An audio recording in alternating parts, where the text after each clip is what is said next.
GOP presidential candidate Vivek Ramaswamy joins me now. Vivek, great to see you tonight. Trademark jacket in place as always. Great to have you here on Fox News. Tell me, Vivek, I want to talk about substance first, and then we'll get to style.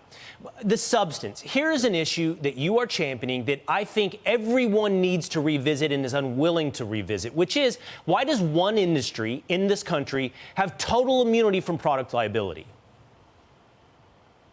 Crony capitalism. I mean, that's the simple answer to a lot of the questions in our failed system, Will, is that we say in the name of capitalism what we really have are private actors and industries, in this case the pharmaceutical industry, that has captured government actors to do their bidding.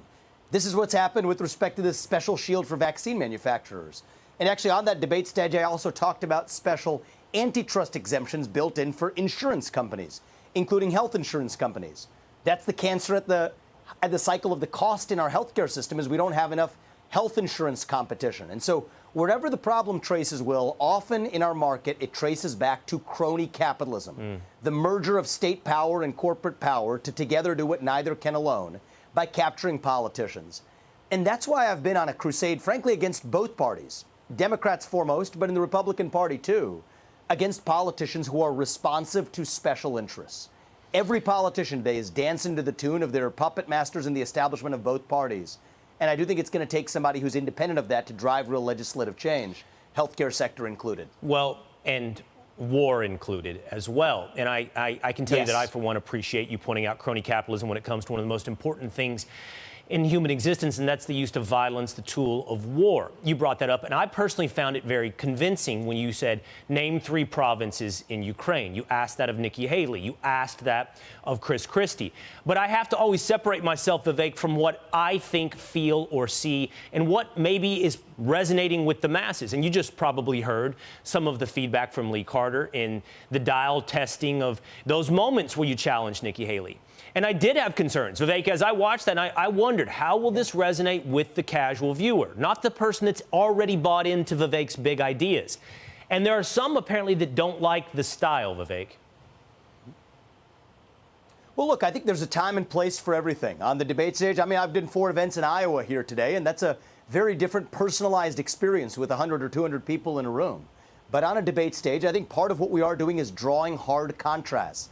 And, Will, I'm going to say something that I know you're not supposed to say, but I'm going to out this because I think it's the truth. I think there's absolutely a double standard based on identity politics. Remember, in each of the last 2 debates, Nikki Haley called me dumb and scum. I don't engage in name calling. Even Chris Christie used fouler language that I don't want to use right here on that debate stage.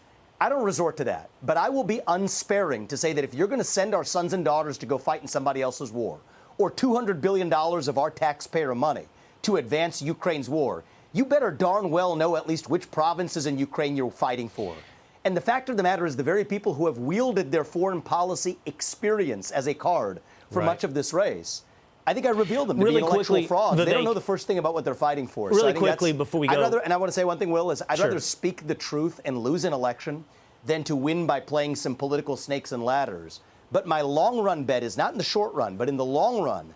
That's the approach that actually pays off, because if you want someone who's going to speak truth to power, you want somebody who's going to speak the truth to you, and that's what I'm doing. Well, truth is often unpopular, Vivek, we'll appreciate continuing to talk to you where we agree and disagree throughout the future. Best of luck. Thanks, Vivek. Hey, Sean Hannity here. Hey, click here to subscribe to Fox News YouTube page and catch our hottest interviews and most compelling analysis. You will not get it anywhere else.